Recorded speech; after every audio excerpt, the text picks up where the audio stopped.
Hello, everybody. Let me take care of a little homework here first. And here we go. You're listening to a Dare Media Group radio station. Daring Australian Radio Entertainment. Dare Media Group is the home of these online radio stations: Radio X Gold, Radio X Country, 6RXM Radio X Magic, and Dare Talk Radio. Find out more at daremediagroup.com.au. Okay, well, that seemed to last shorter than I thought it was going to. You're tuned to the Sportcat show. Yes, you are tuned to the Sportcat, the Boss Jock. The Boss Jock has entered the building. You are listening to the Sportcat show. Hello, everybody, and welcome. You are listening to and watching Sportcat's Daily Gazette. And I am in the studio today with all of my friends in the chat. Hello, Denise. I see Chris is in there. Hello, Chris.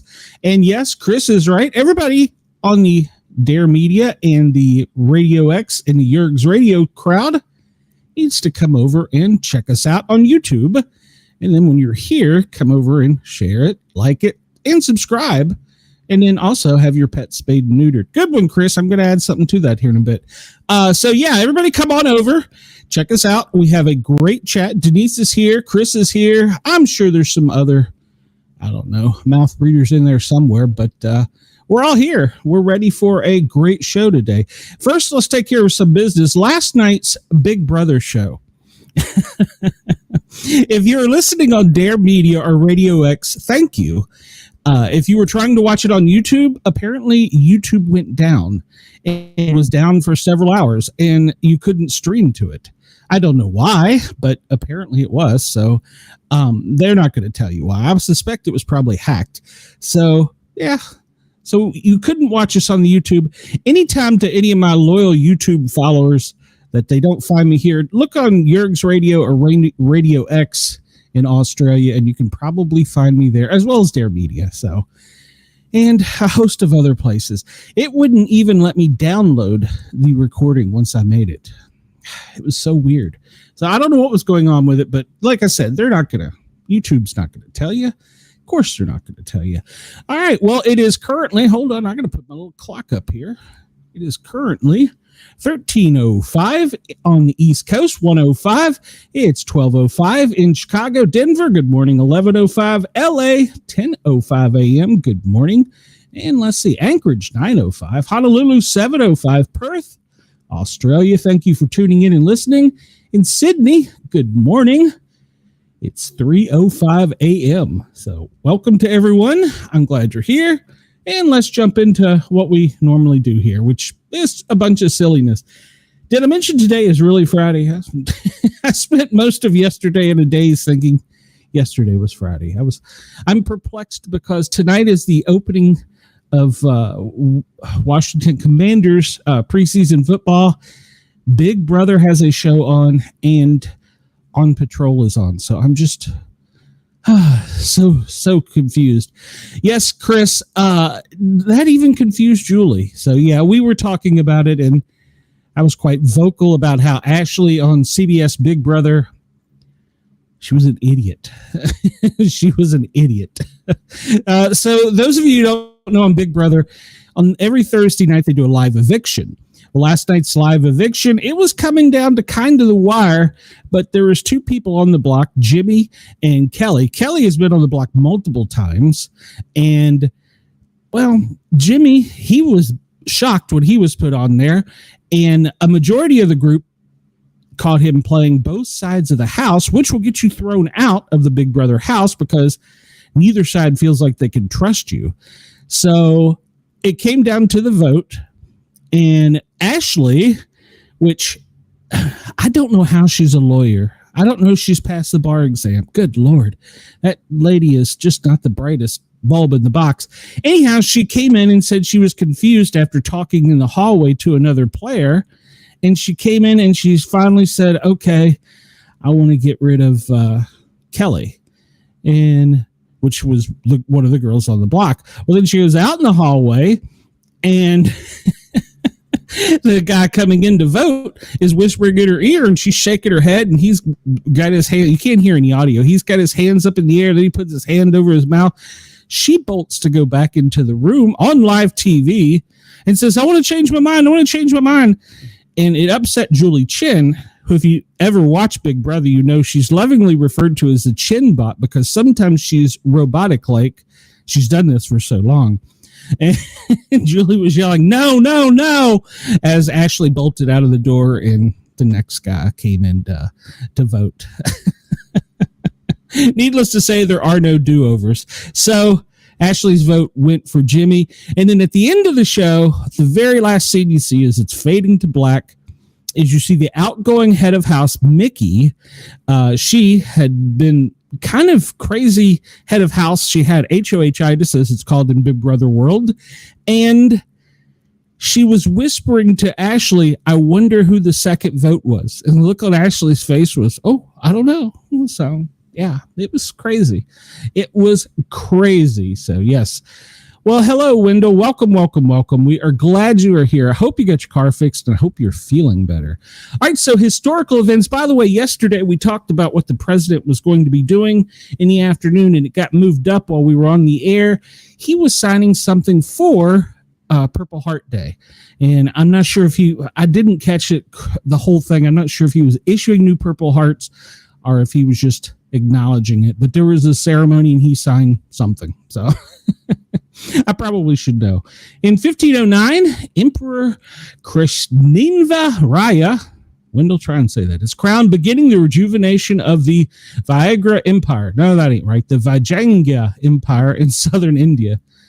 1609, Galileo Galilei presents his telescope to the Venetian Senate in Venice. Okay. And in 1796, the United States, the U.S. Congress unanimously chooses the dollar as the monetary unit for the United States. It looks much different than it does now. If you had one of those, if you have one of these now, boy, you're well off. 1945. Wendell says, if anyone is listening or watching on anything other than YouTube, come on over and join us. And Wendell is yelling at you, so you need to do that. Come over and find us. The Sportcat shows are the paranormal, 3 words, guys with a Z, because we're unique. Just search out the Sportcat shows. You'll find us, and calm Wendell down, for gosh sakes. 1945, the Soviet Union declares war on Japan during World War II and invades Mankaira the next day. And if you listen to my show Wednesday night, our second hour, we had a guest that was a dual citizen Canadian China author, and she gave a fascinating insight into the China society, the culture. It was really enlightening. So, and the reason I say that is because she was talking about how the Chinese children have been trained for generations to hate Japanese, hate Americans, and to despise Taiwanese. 1974, U.S. President Richard Nixon announces he will resign at 12 p.m. the next day. That's a significant event for me because that is the first thing I remember watching on TV was him resigning. That's the first thing on TV I remember watching. So 1988, ceasefire between Iran and Iraq takes effect after 8 years of war. Well, they just started shooting somebody else. Today in film, 1939, Venice Film Festival opens with the USA boycott due to Benito Mussolini's fascist Italian regime. 1992, Metallica singer and guitarist James Hetfield suffered second and third degree burns during a pyrotechnic explosion on stage at Olympic stadiums in Montreal. I remember that. And in 1990, the first International Lawn Tennis Challenge, it's the precursor to the Davis Cup, begins at the Longwood Cricket Club in Massachusetts. It was won 3-0 by the U.S. over the British Isles. We dominate tennis. I don't know if that's true or not. So let's see. Chris says, Julie said no, then counted it as number 2, then changed it again to say the original vote counted. It was an awesome example of lawyers diddling, deciding things in life on the fly. I'm telling you, if that girl is really an attorney, I hope and pray I never have to. I hope if she's an attorney and I ever have to be in court, I hope she's on the other side, not my side. Let's see, 1844, Brigham Young is chosen to lead the Mormon Church. He becomes the leader of the Church of Jesus Christ of Latter-day Saints after the founder, Joseph Smith, is murdered by an angry mob. During his time as church's leader, he led 148 Mormon pioneers from Illinois to Salt Lake City, where he founded Salt Lake City. He then has established what is known as Brigham Young University. Emiliano Zapata is born. He's a Mexican revolutionary. He was born in the Mexican state of Morelos to a peasant family. He got his start as a revolutionary at the age of 18 when he was arrested for protesting with other peasants in his village against a large estate that had taken over their lands. He fought for land to be redistributed to peasants during and after the American Revolution, but was shot to death by enemy soldiers at just the age of 39 in 1919. 1914, the Endurance depths from Plymouth, England. Famous explorer Ernest Shackleton and the crew of the Endurance set sail from Antarctica, marking the beginning of a perilous journey that would leave them stranding, fighting for their lives. Let's see here. All right. Sorry, Chris. 1693, England's Great Train Robbery. The Southwest Gang pulls off the largest train robbery in British history, stealing 2.6 million pounds of sterling, the equivalent of $70 million in today's money. Bruce Reynolds, Gordon Goody, Rodnell Edwards, and Charlie Wilson joined forces with a dozen other criminals known as the South Coast Raiders to board the train, beat the conductor, and get away with a massive loot. What would be one of the biggest heists in history. We talked about Nixon resigning. I wonder, did they ever find the loot?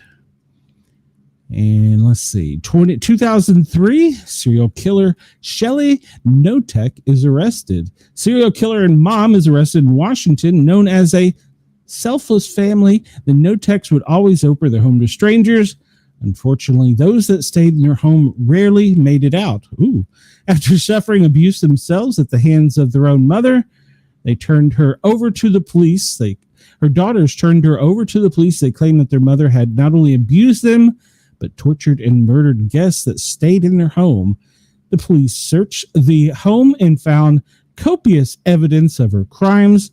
She, along with her husband, were arrested, received 20 years in prison, and released in 2022. It doesn't say how many people did she kill. Good Lord. And you only get 20 years? Goodness, that doesn't seem right, but hey, whatever. We'll talk about how certain criminals get away. August 8th. Well, that's today. Chris, it is National Pickleball Day. Do you play pickleball, Chris? National Moochie Day. What is Moochie? I'm probably pronouncing it wrong. Let's look because I'm a fat kid. It's the day we celebrate the Japanese rice cake Moochie. You know, now that it says this, I think I've had this. Moochie is a traditional Japanese rice dessert made from gelatinous rice. It dates back to 3rd century AD. It's said to evolve during the time as rice cultivation. In Japan, rice is a significant part of the Japanese culture. History tells us that Moochie relates to Japanese lore, gods and goddesses, celebrations, and art that dates back to the 3rd century. As soon as that came up, I was like, I think I've had that. I don't know if that's true or not, but I think I have. My high school growing up, we had, the high school spoke 135 different languages, but not every class was that integrated. But one of my friends, it seems like, brought that for the class. National Whataburger Day. Okay, I'm going to protest. Why does Whataburger have its own day? Global Sleep Under the Stars Night. Well, it's so hot here in the South that it's probably would fry you if you did. It's National CBD Day. Oh, Mrs. Sportcat, take a listen. National Dollar Day and National Frozen Custard Day. I don't know if I like National frozen custard. Sneak some zucchini into your neighbor's porch day. Wendell, have you ever snuck zucchini onto your neighbor's porch? And it's National Happiness Happens Day. Chris says, I've never played pickleball. Also never thrown pickles on a car behind me in the drive-thru. Hey, don't judge, okay? Wendell says they eat some strange stuff. Where does tapioca come from, Wendell? Have you ever had tapioca? I think I've had it once. It's a root. It's a Jello root, I think. National Happiness Day. Smile on August 8th. Share in the National Happiness Happens Day. On this day each year, just let it happen. You know, happiness, because happiness happens. Wendell, don't ruin my happiness. This day encourages happiness all day. Recognize every moment of glee, joy, delight, and pleasure. Don't let it pass. Most importantly, a flicker of a giggle should be given its due and should blossom into full-blown happiness. Don't be surprised if it happens. The happiness fairy is out, shaking its wand on everyone to be happy today. It's International Beer Day. Well, that'll make a lot of people happy. Wendell says, Whataburger is high price and basically the same as Burger King. The only Whataburger I like is the one with jalapenos on it. But you're right, it's just a Burger King. I don't know that Burger King has a jalapeno Southwest, but Digital Nomad Day. All right, I'm going to bite. What is Digital Nomad Day? It is August 8th. Every year celebrates the merit and lives of those who make the world their office. Well, as more people are disillusioned with working in rigid working cultures, many are looking for a way to experience the best world has to offer while maintaining their livelihood. So basically, it's people who go and work remotely in the woods. Dying to Know You Day. Well, I'm dying to know all my fans. It's the National Dying to Know You Day. International Allyship Day. Allyship, I'm probably pronounced that wrong. National Ann Day. Happy National Ann Day. National Braiders Day. National Dollar Day. And it's National Melvin. If you know anybody named Melvin, say hello to them and to Ann today. And it is National Perler Day. And I'm really not sure how zucchini is being stuck onto a front porch became a national day, but hey, it's National Tarantula Appreciation Day. Okay, then. Odie Day. It's the Peace Festival. Peasants Day. Rakashan Bandahan. Yeah, don't ask me to say that one again. And it is Scottish Wildcat Day.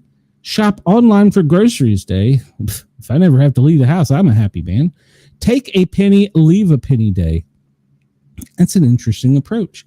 And I have been following some of these prepping shows because I watch it so you guys and gals don't have to.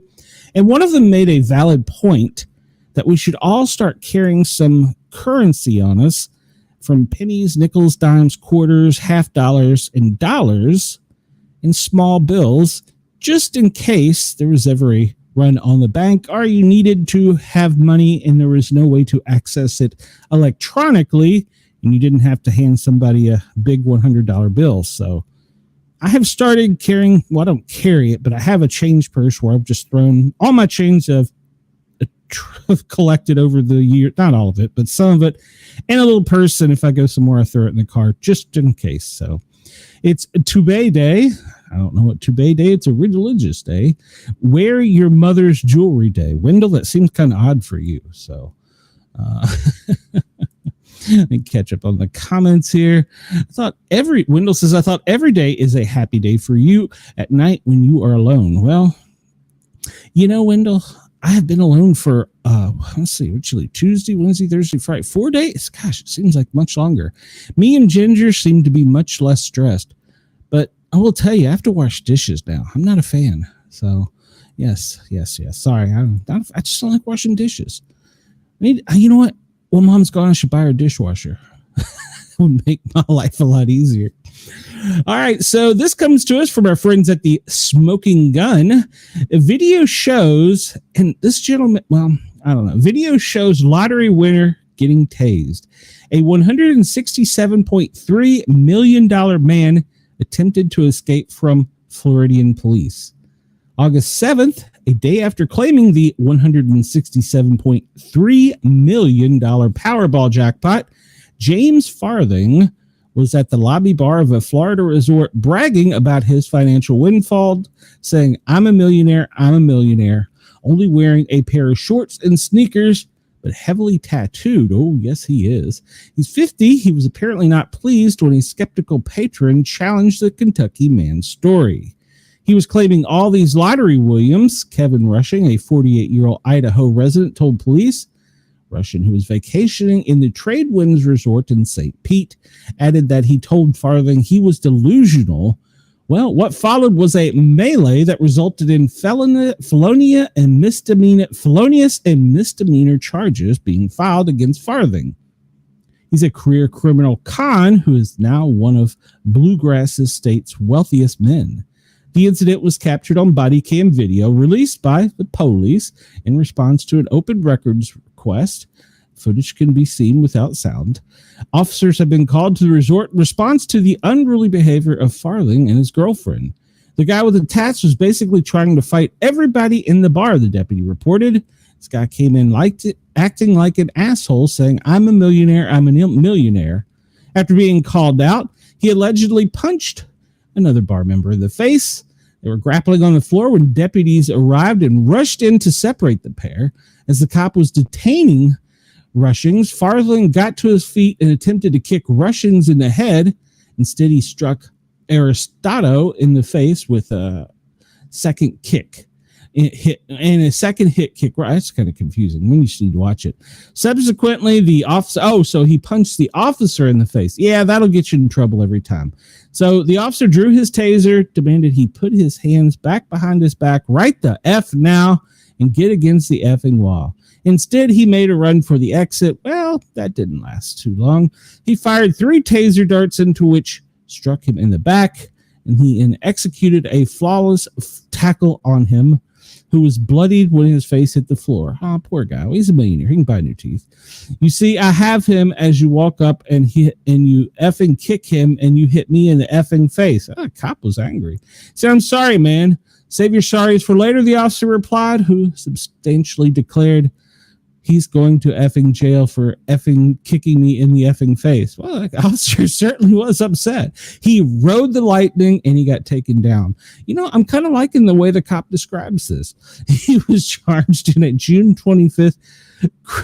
He was charged in a June 25th criminal information with battery on law enforcement, a felony resisting, a misdemeanor. Initially charged with simple battery for punching the other guy in the face. That was dropped. And he's free on $10,500 bond. He spent a total of 30 years behind bar and is scheduled for an August 11th pretrial. So I guess he'll get a good lawyer. Can we see the body cam? Just asking for a friend.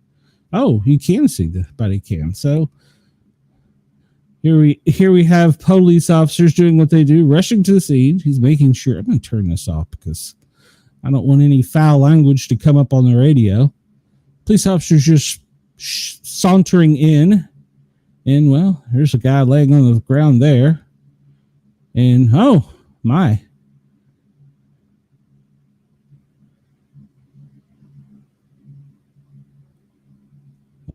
I thought I muted this. There we go. Let's see. No, let's turn it down. It's not gonna let me. Whoa. Wow. This officer is very upset.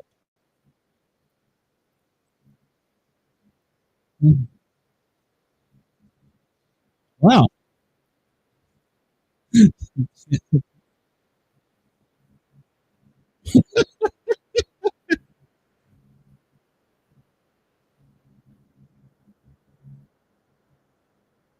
Oh.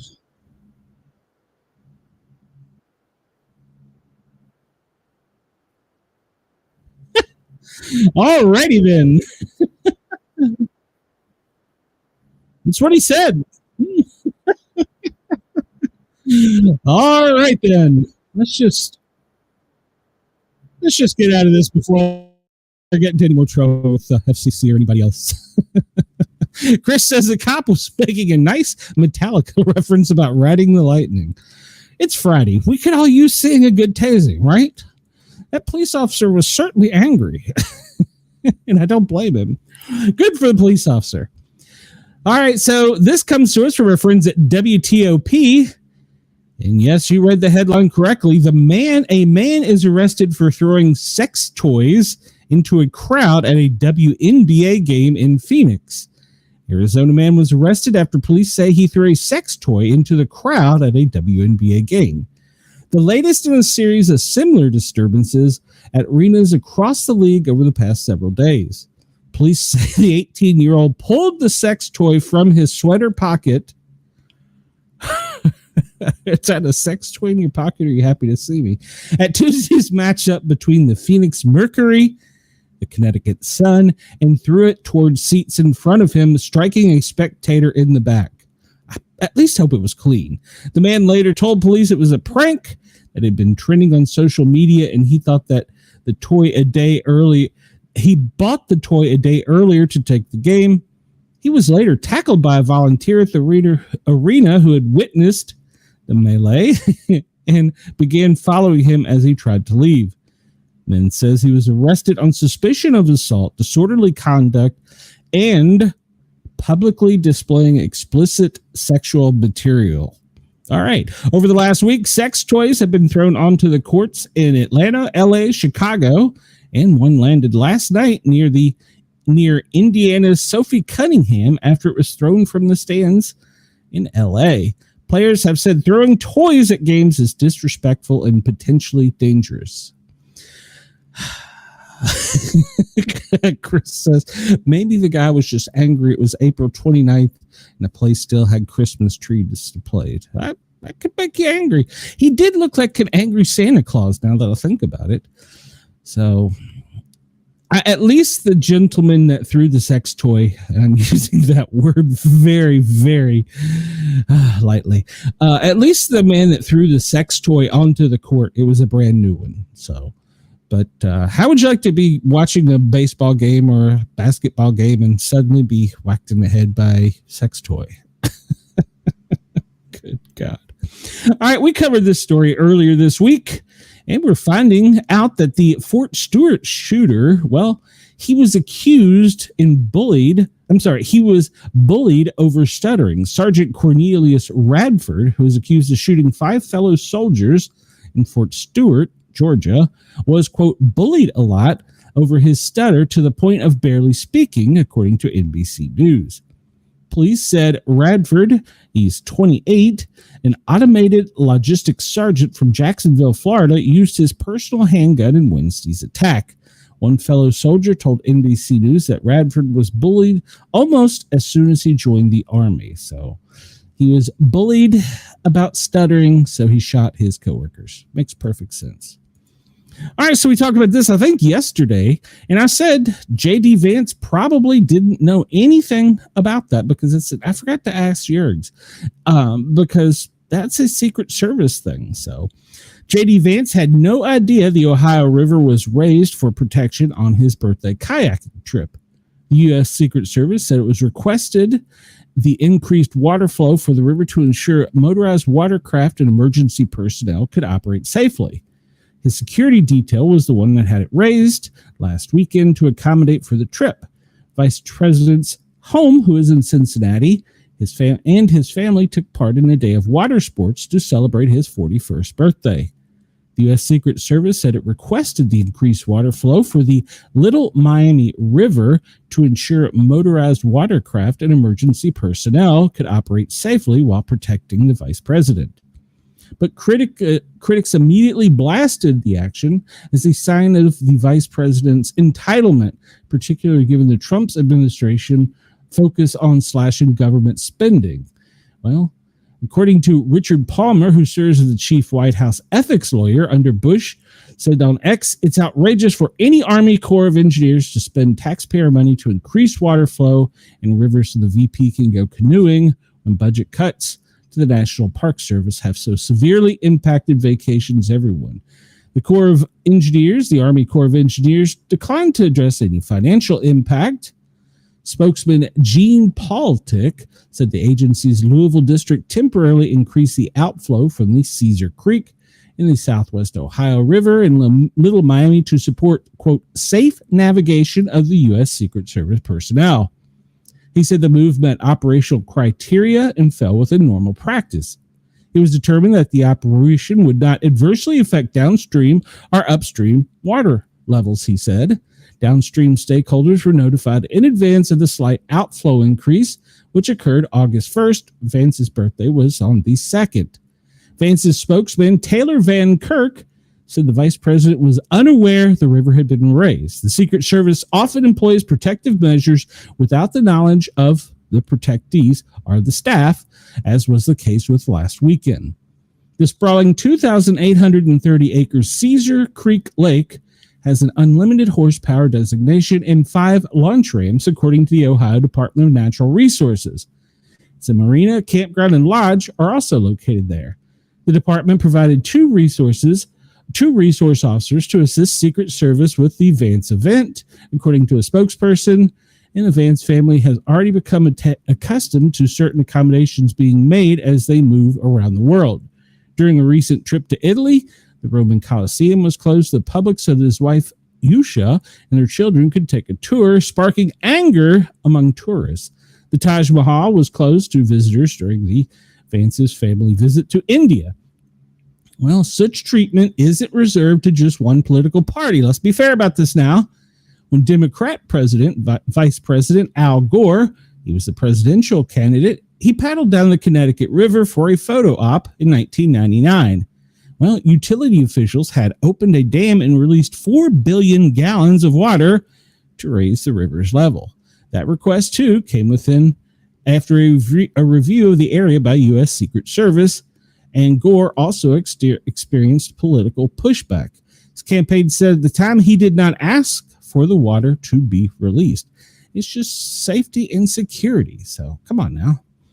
And Chris says, remember in 2020 when people were burning down cities and rioting, but it was okay because they were angry and it needed a vent. Now tossing a sex toy on a basketball court will get you arrested. In fairness, Chris, he was kind of slapped with a unit on the back of the head. But I see your point. We covered this the other day. This is from WTOP also. The former TV Superman is going to be an honorary ICE officer. See, I said he wasn't going to go out on the streets and do anything. He was going to be a spokesperson. Dean Cain, the actor best known for portraying Superman on the 1990s television show, wants to join U.S. Immigrations and Customs Enforcement. In an interview with Fox News, Cain said he'd already spoken to the agency responsible for carrying out President Donald Trump's mass deportation agenda. Assistant Secretary Tricia McLaughlin, the Department of Homeland Security spokesperson, said Thursday that Cain would be sworn in as a, quote, honorary ICE officer in the coming month. It wasn't immediately clear what his duties as a, quote, honorary officer would entail. Cain is 59. He told Fox News he was already a sworn deputy sheriff and reserve police officer. Earlier this week, he went to social media, encouraging others to join the agency. Department of Homeland Security said Wednesday that it is removing age limits for new hires at the agency responsible for immigration enforcement. It aims to expand hiring after a massive infusion of cash from Congress. Cain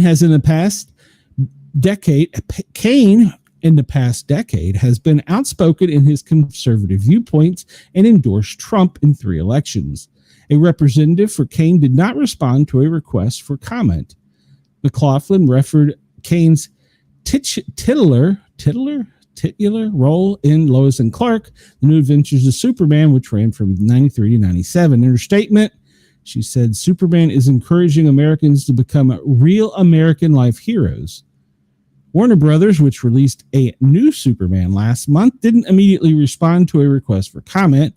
The film, which made over $500 million and stars David Corenswet, became a hot-button topic with right-wing commentators who criticized the movie as, quote, woke, after director James Gunn referred to the character as being a, quote, immigrant. All right. So Chris says 2020 is F your business, F your job. 2025, hit that dildo basketball player's foot, lock the place down. It's true. Well, speaking of crime, we said something about this the other day, and my buddy over on X, Penguin6 on YouTube, well, he broke this story. More federal law enforcement officers will be patrolling D.C. streets over the next coming days to combat crimes. In the words of President Donald Trump's administration, quote, make the city safe again. District residents can expect to see an increased presence starting Friday at midnight. Oh, I'm sure my buddy will be on the street. According to a statement from the White House press secretary, Washington, D.C. is an amazing city, but has been plagued by violent crime for far too long, she said. Trump has directed an increased presence of federal law enforcement to protect innocent citizens. There will be no safe harbor for violent criminals. The boost in police patrols will take place for a week with an option to extend as needed, Levitt said. Making D.C. safe and beautiful task force law enforcement's working group will help up those patrols, Levitt said. The group includes 15 departments from various agencies, including Metro, U.S. Capitol, FBI, DEA. It's not clear on when and where the patrols will occur. Reporting live from the district just after 5 a.m., WTOP's Kyle Cooper said he spotted at least 6 marked Secret Service vehicles cruising back and forth along Lafayette Park in the World War II Memorial on Constitution Avenue. In front of the White House, at least one of the side entrances, it's unclear whether it's from normal, but there are a couple officers, some on bikes, some standing. That may be normal, but they are out and they are visible this morning to the public.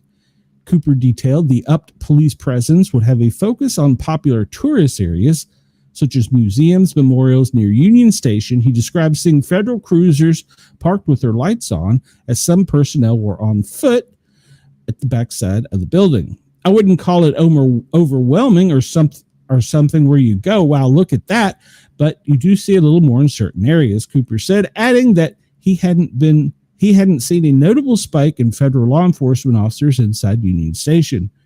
Trump hinted that the increased patrols were coming earlier this week after an assault on a former member of the Doge task force was assaulted on DuPont Circle.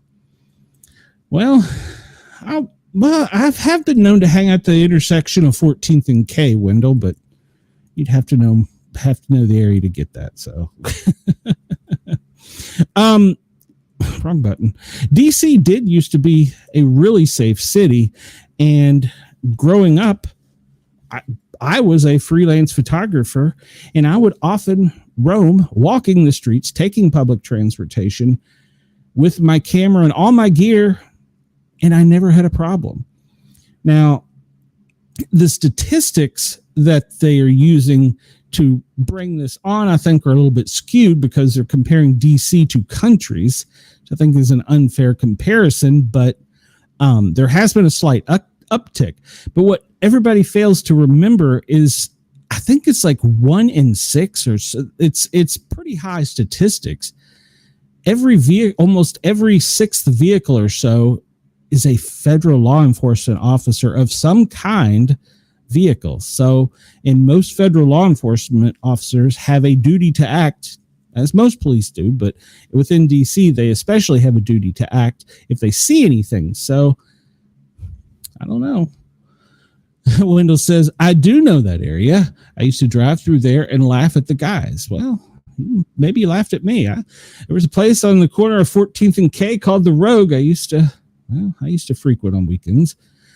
All right, so the horn dog on duty, we reported on this earlier. The brazen cop is under fire after revealing the not safe for work reason that everyone is getting a ticket. She insists, though, that she was only joking. Well, some people said, please pull me over. She's receiving major backlash after joking about writing everyone a ticket. Jennifer Escalera, a Texas deputy with the Harris County Constable Precinct 5, has responded to criticism she received about a joke she made on the talk. Well, she's under investigation now, and, well, She's pleasant on the eye. She posted a viral video of her sitting in her police car saying that she would write a ticket to everyone she pulled over since she didn't have sex the night before. All right. So see, what we should do is we should find her boyfriend and ask him what the hell.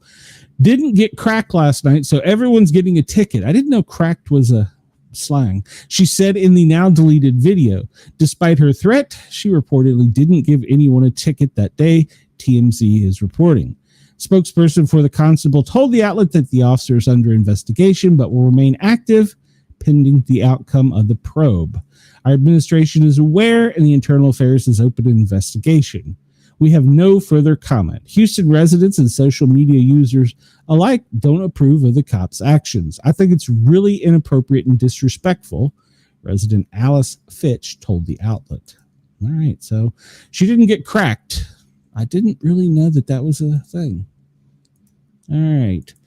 Wendell says, I know you like the rainbow crosswalks. Actually, no, Wendell, I didn't. Astronomers say, and that was there one in D.C.? I know there was one in Atlanta. Was there one in D.C.? Astronomers say unidentified object could be an alien spacecraft. We've never seen such a thing. Well, Avi Loeb suggested that NASA may have rushed to conclusions by ruling out the possibility of a, quote, artificial aircraft. Well, the plot of the movie Independence Day could soon become a reality. Well, you know what? This annoys me, so we're going to have to find out more. We're going to find a new story that'll let us see, because that's annoying me. You shouldn't have an article if you don't want to let us see it. Here we go. What does this say? Well, here we go. Go away. Scientists are watching a newly discovered object in space, and most of them agree it's a comet, but not all of them. A Harvard scientist who has seen, quote, proof of alien life before, suspect this object may instead have alien origins. Professor Avi Loeb said there are clear signs that the comet known as 31 Atlas could be an alien craft. We should put all possibilities on the table that it's a rock, a comet, or something else until we get evidence. The data that will tell us what it is. Professor Loeb and his team say the interstellar object is on an extremely unusual course for a comet, one that will take it close to Venus, Mars, and Jupiter. So the object appears to be, quote, intelligently directed as if it's alien.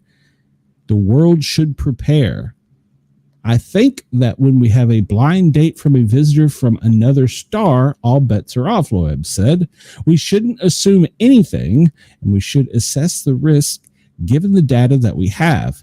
Loeb said the risk should be assessed using something like the Richter scale for earthquakes.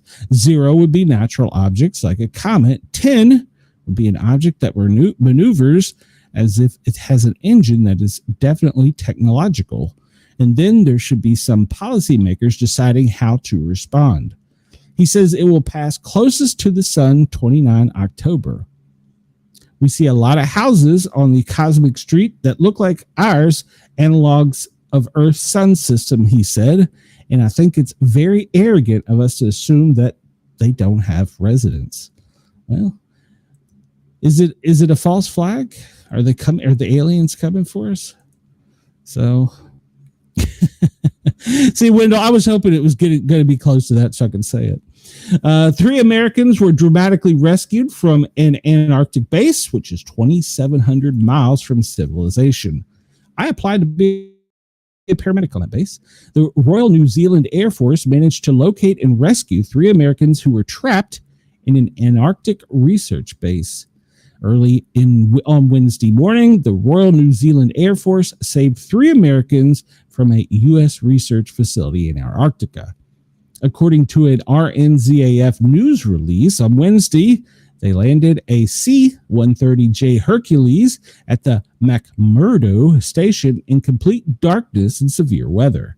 There, it evacuated 1 person who required urgent medical care and 2 others who needed medical assistance. They did not report on the patient's condition. They just mentioned that the medical care they needed was not provided by the workers at the station.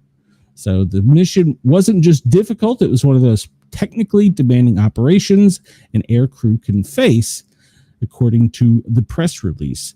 So Wednesday said it was a news release from the U.S. Embassy and the consulate in New Zealand. Extreme conditions with little margin for error. They executed this midwinter Antarctic medevac flawlessly. So, according to CBS News, the distress call was issued by the National Science Foundation of the United States, which operates the stations. According to the Air Force news release, they prepared to take off the emergency flight leaving from Christchurch, New Zealand by Sunday night, but weather and other circumstances preventing them from doing so. The crew only attempted the flight after a detailed analysis of the weather and airfield state.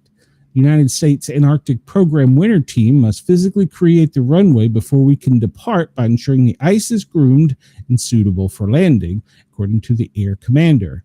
However, the air crew took advantage of an opportunity and set off Tuesday night what would turn out to be almost a 20-hour round-trip journey. According to the announcement, the air crew refueled while leaving the engines running after landing at the research station.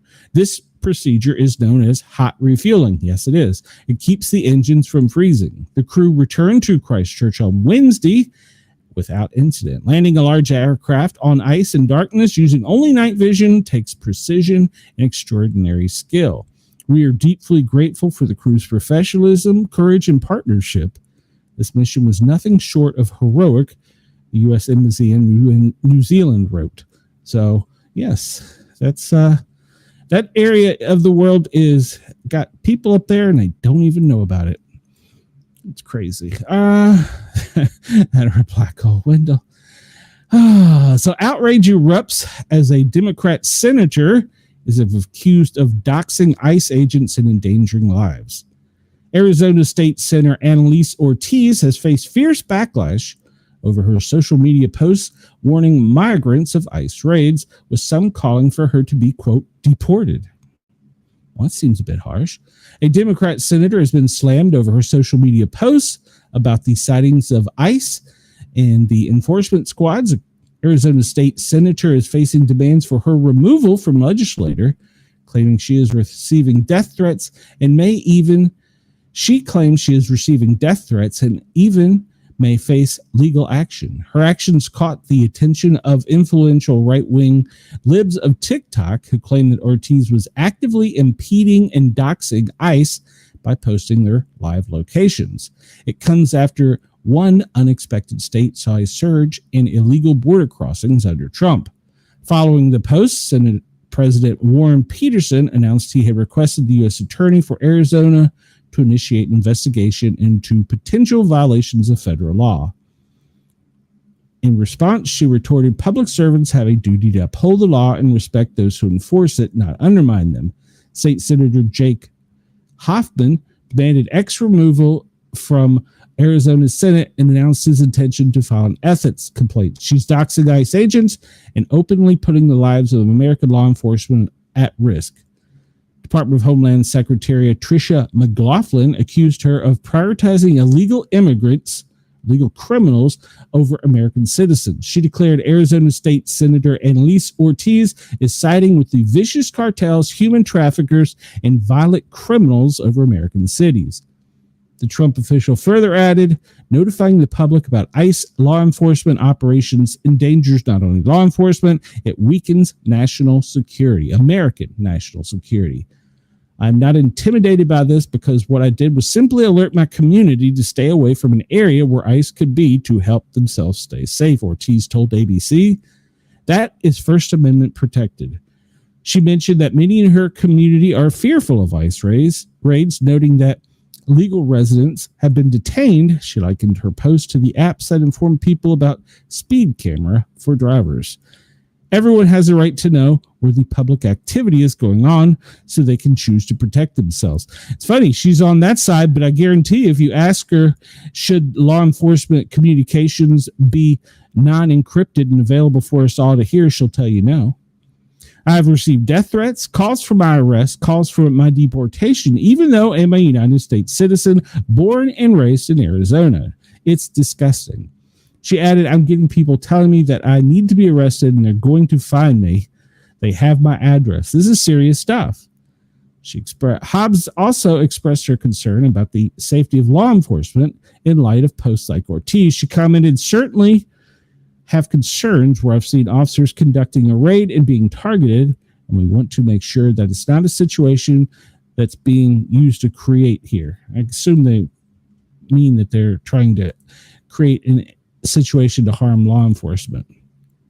All right, so this yesterday broke, and we didn't get a chance to cover it, but we'll talk about it now. President Trump reportedly issued a directive to the Pentagon to initiate military action against certain Latin American drug cartels, which his administration has classified as terrorist organizations, sources have told the New York Times. Now, this is funny. If you watched Penguin 6's video last night, Pete Hegseth was seen walking into the White House unexpectedly, and he seemed kind of rushed, and he had several military attaches with him, and they were all trying to get a picture and ask questions, and of course he was just smiling and nodding. So that brought up the fact, why is he here? So, and then remember we talked about yesterday, Trump had some closed door meetings. So there you go.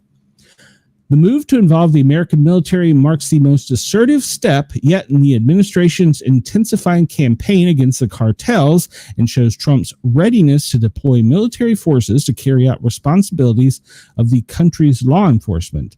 The New York Times reported that the order provides a, quote, official basis for the possibility of direct military operations at sea and on foreign soil against cartels. Sources who wish to be anonymous told the outlet that military officials have started planning how the military will pursue the, quote, terrorist groups. It is not detailed what the White House, Pentagon, or State Department lawyers has said about the directive, or the Justice Department's Office of Legal Counsel, who analyzed the legality of the directive.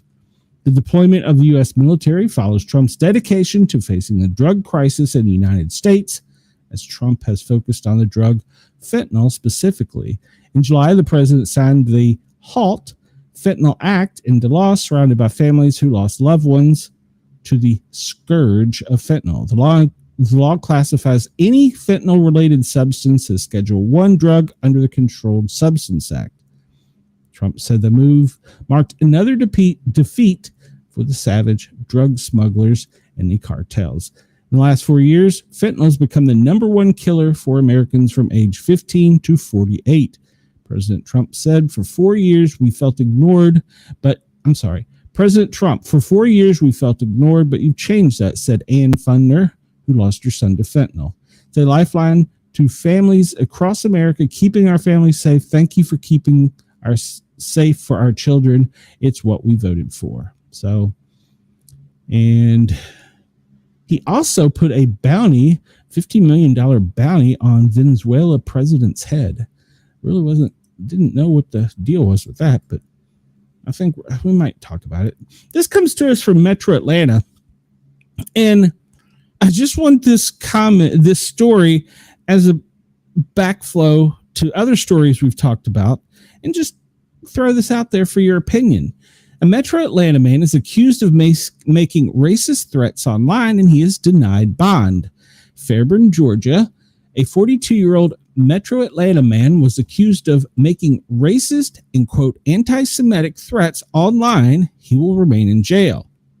Fairburn man Christopher Robertson appeared in federal court earlier this week after being accused of posting videos threatening Jews and blacks on social media, and as well as, quote, visiting several Jewish facilities across Metro Atlanta. Federal authorities said Robertson posted a series of videos online where he made racial threats and claimed to be the, quote, official spokesperson for the white race. I didn't nominate him. On July 30th, he was seen wandering around the Jewish Federation of Greater Atlanta and later at a synagogue in Midtown, where he's accused of making derogatory remarks about Jewish people. Robertson, who calls himself James Lomack, was arrested on Friday after a long standoff with the FBI. These types of threats are not taken lightly.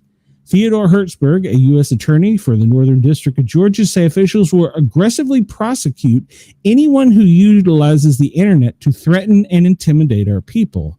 If convicted, he could face 5 years behind bars. So he is not going to be able to make bond, but others could tell law enforcement where ICE agents are and harm them. There's a key word in this that we talked about yesterday, anti-Semitic threats. There's key words there. Just throwing that out there. So that's not, it's, as our former president would say, that's not hyperbole. Chris says, I guess when past administrations labeled Catholics interested in the traditional Latin Mass and school parents arguing at PTA meetings as domestic terrorists, it's kind of opened the door for this. Well, I didn't realize though that we could put a bounty on another country's leader's head. That to me kind of blew me away at today's headlines. This is from Tennessee, come out last night. Tennessee Governor Bill Lee has mobilized the National Guard to help ICE in this state, Tennessee. This move comes in response to the U.S. Department of Homeland's request for assistance. Guardsmen will be helping with administrative and clerical duties at Immigration and Customs Enforcement's processing facilities within the state. The governor has said many times Tennessee stands ready to support President Trump's effort to secure our nation's border and remove the most violent criminals from our state. Well, here's a mayor in another city. Seattle mayor tells criminals, quote, he'll simply pay to fix their vandalism instead of throwing them in jail. Seattle Mayor Bruce Harrell just launched a new program to help small businesses recover from crime. That sentence alone should be enough to make your blood boil. He doesn't even bother to pay lip service to addressing the crimes causing the damage he'll pay to fix. It's called, quote, back to business. And on paper, it sounds reasonable. Reimburse business owners up to $3,000 for vandalism and offer up to $6,000 for preventative security upgrades. But this isn't a bold new strategy. It's a lazy bandage to cover a gaping wound, one inflicted by the very politicians now pretending to be the solution. Harrell has done little to tackle the crime crisis Democrats created, to the extent that things have gotten better, which is undoubtedly true if it was in spite of Harrell's efforts, not because of them. Now that crime is so visible and it's affecting his re-election campaign, he is tossing a few taxpayer dollars at the symptoms while ignoring the cause. The Seattle mayor is in damage control before the election. What he calls a real solution is in fact a real insult. Every shattered window, broken door, or vandalized storefront isn't just a repair bill. It's a real setback for business owners and employees' livelihoods and a neighborhood's vitality, Harrell said in a press release. He's right. It's a warning sign of a city that isn't taking the crime seriously enough, though. But it's also the byproduct of his policies he's either supported or failed to correct. Businesses are not broken because of bad luck. They're broken because criminals know they can act with impunity. And what does Harrell do in response? A refund program. This is not leadership. It's damage control before an election. A taxpayer-funded campaign stunt. The mayor's office tried to paint this part of a broader economic recovery strategy. In reality, it's a taxpayer-funded campaign stunt. Throw some money at a few broken windows and hope voters forget the years of broken promises. What small businesses actually need isn't a reimbursement form. They need cops, real policing. They need a mayor willing to prioritize public safety with actual law enforcement support, not neighborhood grants and red tape heavy reimbursements. How many homeless people have to commit crimes on 3rd and Blanchard in Belltown before the mayor truly acts? How many people have to be terrorized in the International District before a meaningful change? If you're a criminal in Seattle, this program tells you everything you need to know. You can destroy private property and the city won't stop you. They'll just clean up after you and hand out gift cards. Harrell's plan doesn't deter crime. It budgets for it. There you go. That comes from the Seattle radio station where they're talking about their mayor's election and how he's doing crazy stuff. It's top of the hour. Good afternoon, good morning, good day. I have a button here I have to push. Let me find it. And here we go. You're listening to a Dare Media Group radio station. Daring Australian Radio Entertainment. Dare Media Group is the home of these online radio stations: Radio X Gold, Radio X Country, 6RXM Radio X Magic, and Dare Talk Radio. Find out more at daremediagroup.com.au. You're tuned to the Sportcat Show. And there you go. Thank you for tuning in on Dare Media Radio X. Everyone in Australia, we encourage you to come over and join in the chat. We have a great live chat. Come over and find us on the YouTubes. Search out the Sportcat shows or the Paranormal Guys with a Z. All right, so we got a couple little quick headlines before we get to other things. The U.S. Air Force is looking to buy 2 Tesla trucks for use as targets for precision munitions during targeting, testing, and training. Service says it needs these vehicles for this purpose specifically because of the prospect of, quote, unspecified adversaries driving around in them in the future. The Cybertrucks are among 33 target vehicles the Air Force Test Center is looking to acquire and have delivered to White Sands. Contracting documents are posted online. The site is run by the U.S. Army, but the Air Force has significant presence there. There are no name brand requirements for other sedans, bongo trucks, pickups, and SUVs. There's also on their proposed shopping list intended for use as target vehicles in the support of U.S. Special Operation Command's standoff precision guided munitions. That's a lot of words. It's for training purposes. So we're going to fire Hellfire missiles at Cybertrucks. I don't understand. And small bombs. Well, they won't say why they need them, but they want to be able to roll them in, tow them in, and then bomb them, basically. But they don't say who they're training for. It's kind of odd. So I don't understand. You can find the RFP online, and they don't elaborate where the operating theater or the enemy is in question, but you can reach out to the Air Force and search it out. They're looking for 2 Tesla Cybertrucks to shoot at. Interesting. The Army has launched its own spiritual fitness guide. By the way, in case you didn't know it, you can go online and find most military manuals, including this one. This is a new guide, along with Battle Book, are meant to help soldiers' resilience and readiness. The Army is looking to strengthen soldiers' abilities in the spiritual domain, which encompasses mental and emotional health, such as services rolled out by the new Spiritual Fitness Guide this month to help soldiers develop greater internal resilience alongside physical endurance. The Army released the new guide as the Battle Book to go with it on August 1st. The 9-chapter guide, which is functions like a physical fitness guide, but for spirit.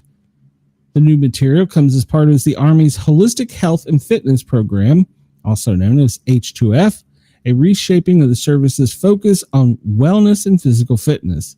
The guide was developed in fall of 2024. The Army's Chaplain Corps Regimental Sergeant Major said in a statement, to task and purpose, the new guide offers a framework for how to train soldiers in what it calls the, quote, spiritual domain, just as the Army has done for physical fitness. It is a practical, leader-focused resource highlighting the importance of spiritual readiness, defined as the ability to endure, overcoming growth through adversary, Simmons said. It offers doctrinal alignment and inclusive approaches to spiritual development that can be applied to the unit level, regardless of the individual's belief. The Army in the guide itself said that it does not follow any particular religion, doctrine, or line, but instead focuses on the soldiers finding their, quote, source of strength, which could be religious or not. Rather than faith-based prescriptions, the Army document treats spiritual development as a scalable part of military life, with suggestions for unit leaders on how to foster mindfulness and a greater sense of purpose. The Army previously defined, quote, spiritual readiness as personal qualities needed to sustain a person in times of stress, hardship, or tragedy. As such, the guide cites an array of motivational quotes ranging from General Patton to President Lincoln. It also lays out what the Army sees as the 4 stages of spiritual development. The first is external, were identified is shaped in external forces acting upon them. From there, they can develop to the agency stage, where they start to take direct control of their lives. Then the purpose stage. The Army defines the final level of development as the empowered stage, where concern for the big picture becomes paramount. Alongside the guide, the Army also launched, quote, battle book, tied to the spiritual fitness aspect.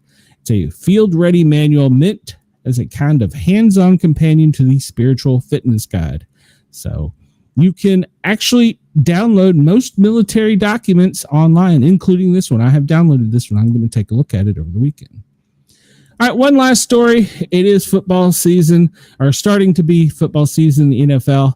Josh Allen of the Buffalo Bills, well, he shows his true colors at training camp interaction with service members. Josh Allen showed his true colors towards American military service members after Tuesday's Buffalo Bills training camp practice, taking off his hat to shake each of their hands.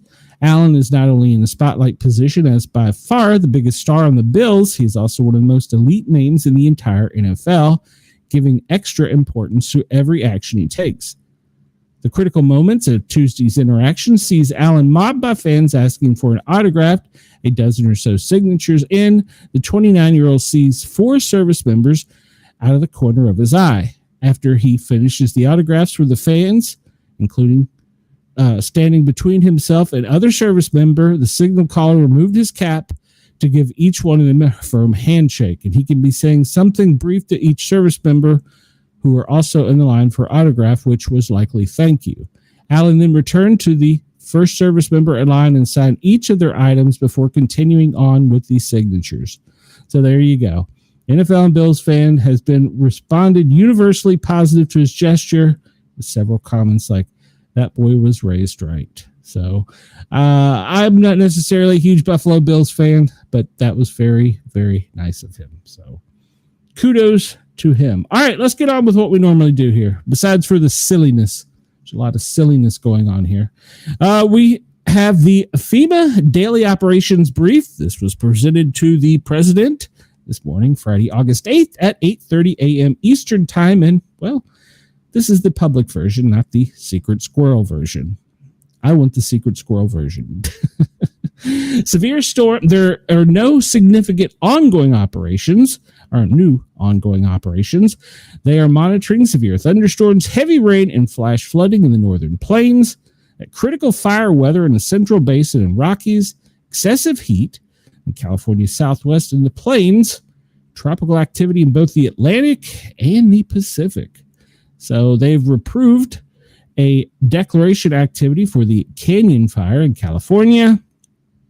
And, well, a tropical storm, I'd say it's Padul. I don't know. I'm probably pronounced that wrong, but it's 480 miles northeast of the Anderson Air Force Base in Guam. Maximum sustained winds of 46 miles per hour with higher gusts. And the next 12 to 24 hours, we will see surges of heavy showers and gusty winds within the west winds feeding Padul. All right, so there will be also statements issued by the National Weather Service. And Henriette, well, she's 975 miles east of Hileo.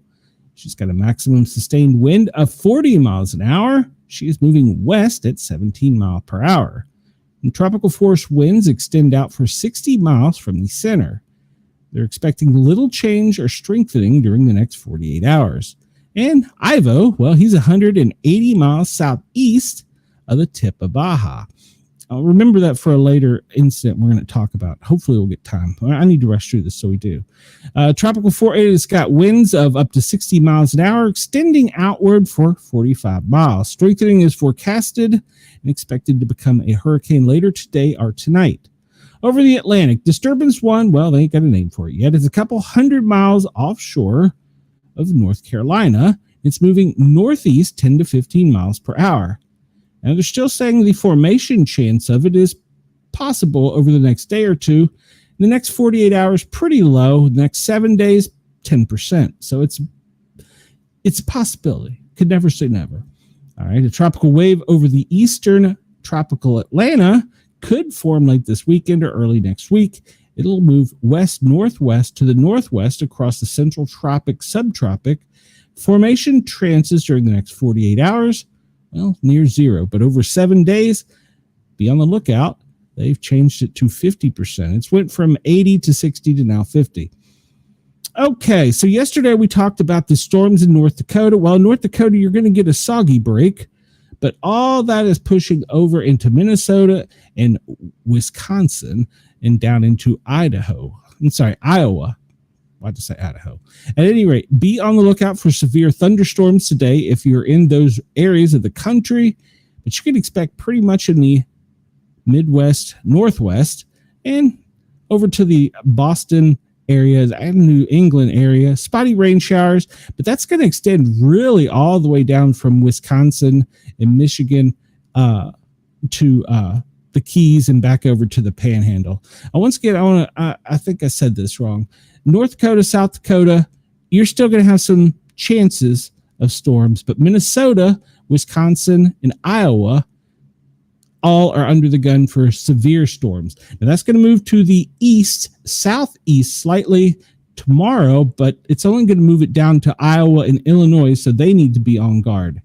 And then later over the weekend on Sunday, the center of the country is going to see a pretty good soaking. Excessive heat, yeah, it's hot. It's hot. Excessive heat, well, we have warnings on the West Coast and down into Baja and also pretty much all of Arizona, Southern California. And if you look on the bigger picture, all along the west side of the Mississippi is code orange, but you get over into the Four Corners, Colorado, Denver, Montana, I'm sorry, not Montana, New Mexico, you're looking at some extreme heat. We'll talk about that in a bit. The fire weather warning for today, well, it's critical pretty much for Mexico, Colorado, Nevada. It's that whole area right there has got a pretty good chance of fire problems for the next 48 hours. So the Canyon fire in California is 0% contained. I don't know if you've been following this, but it was burning at 1,000 acres per hour. So far, it has burned 4,856 acres with zero containment. And they are trying to get this under control, but they are not having much luck. So keep an eye on that. Wildfires summary, well, we've talked about the one in Utah. It is 18% contained. The two in Colorado, well, they're 0% contained. And look at the acres burned in Utah, 66,000. Colorado, two separate storms, fires, one at 58,000, the other at 15,000 acres. Yeah, so it's cooking. For the next 24 hours, well, nothing for the space weather outlook and the spacecraft visitors in the next 24 hours. We need a warning sail, like purple, blue, green, whatever. Here is the map of FEMA operating, and we see that they have 17 joint field offices. They are working with 64 major disasters, 7 emergency declarations. They're still helping with direct housing mission and repopulation in 12 areas, and then there's 14 supported disasters with 6 joint recovery offices established. So if you look across the country there's very few states that don't have FEMA help going on right now. And we talked about this yesterday. Vermont, severe storms and heavy rainfall. They have given preliminary damage assessments and things in progress. These are from the storms from late July. So all right, so that's it for the FEMA Daily Brief. Let's get the president's schedule today. Let's travel back in time, look at yesterday, see if we missed anything. Well, Tom Holman, he was at the Sticks. We talked about that. And the president made an announcement at 4:30, and they closed the lid at 6. But sometime around the Tom Holman Sticks time is when Hegseth came to the White House. 9 a.m., well, it was the normal in-pool call time for the media. 11:02, there's a lunch lid on the White House.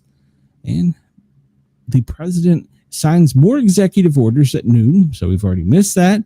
And at 4 o'clock today, he's going to deliver remarks in the East Room. So I'll look forward to that tonight to see what is going on.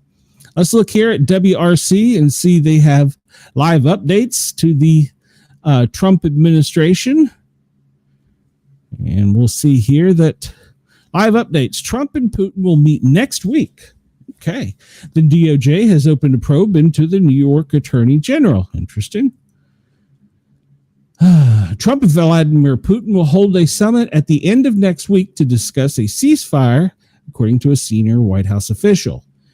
The Trump DOJ has launched an investigation into New York Attorney General Letitia James' office over her business fraud case against Trump that led to a massive civil judgment against him and his businesses. Texas Governor Greg Abbott is vowing to amp up pressure against the Democrat legislators who fled the state to prevent a quorum for a GOP redistricting vote by repeatedly calling special legislative sessions at the cost on the lawmakers from being away mount, as the cost of them being away mount. The EPA says it is canceling a $7 billion Biden-era grant program to boost solar energy. And yesterday we discussed this. Israel says it will take over Gaza City, escalating its war with Hamas and Palestine. All right, so there's no quorum still as the Texas Democrats are out of town. Pam Bondi tops Ed Martin as the special attorney to invest Letitia James and Adam Schiff. Zelensky sidelined from Ukraine war talks. Trump appears to hand Putin a diplomatic win. My little guy, poor fella. Appeals court blocks contempt proceedings against Trump officials over deportation. A federal judge abused his authority in pursuing contempt proceedings against Trump administration officials over deportation flights carried out under the Alien Enemies Act, a federal appeals court ruled on Friday. The three-judge panel of the U.S. Court of Appeals for the District of Columbia Circuit Court was split 2-1 with two Trump appointees in the majority and an Obama appointee dissenting. Why does that matter? This is law and order. The Lady Justice is blind. The decision overturns Washington-based Chief Judge Jason Boasberg's finding of probable cause that officials could be held in criminal contempt over flights that removed alleged gang members from the USA after he had ordered them to halt. Attorney General said immediately on X the decision as a major victory that will aid the Trump administration in carry out the mass deportations. And we discussed that. We mentioned that. And we're going to be probing people. Vance acknowledges constant negotiations about humanitarian aid in Gaza. Advocacy group sues the DOJ and FBI for access to Epstein records. National Weather Service is going to rehire workers after a deep DOJ cut. Judge considers ending an agreement on protecting detained children. Okay. A federal judge is hearing Trump administration's request to end a nearly 3-decade policy ensuring safe conditions for child detainees. The policy limits how long immigrant children can be held, requires safe and sanitary conditions, and allows third-party inspections. The Trump administration says substantial improvements since 1997 make this oversight unnecessary. All right. Trump to host peace treaty signing between Armenia and Azerbaijan. Germany suspends exports of military equipment that could be used in Gaza. Trump orders increased federal law enforcement in D.C. Governor Abbott is amping the pressure on Democrats in Texas. All right, there's that. National briefing. Pretty much the same we discussed. We see here Minnesota, Wisconsin, the severe thunderstorms are possible tomorrow. It's not going to get much better for you. It's going to move slightly to the southeast. And then on day 3, which is Sunday, it's going to be heavy rainfall in the center part of the country. Let's go back for a minute here. I wanted to look at Go back. All right. The Atlantic graphical forecast. This comes from the National Hurricane Center. We see here that this one, which is disturbance number 1, they don't anticipate it doing much over the next 48 hours. Actually, the next 7 days, it's going to continue to move to the northeast, up and out of the way. Now, this one, well, it gets a little shady in the next 7 days, but it only has a 40% chance of forming. Now, the only possibility currently that can see any issues is Bermuda. So take cover if you're in Bermuda. Let's see. What else do I want to see? I think that was it from this page. All right, so this is the tornado cast. I bring this up because of the severe weather up in the Midwest, and they're listing it, the National Weather Service, only at 5% today for Wisconsin and Michigan. But I think the chances are a little bit greater, so be on edge if you're in that part of the world. If you're pretty much up there in the Dakotas, Wisconsin, Illinois, Michigan, be on the lookout for high winds today, because the storm has the potential for causing some serious havoc to pretty much most of the central part of the United States with high winds. As always, I encourage you to have a weather radio. Be weather prepared. Have a flashlight, have a pocket tool, and have a weather radio nearby, or an app on your phone that alerts you, because they can happen quickly and be upon you.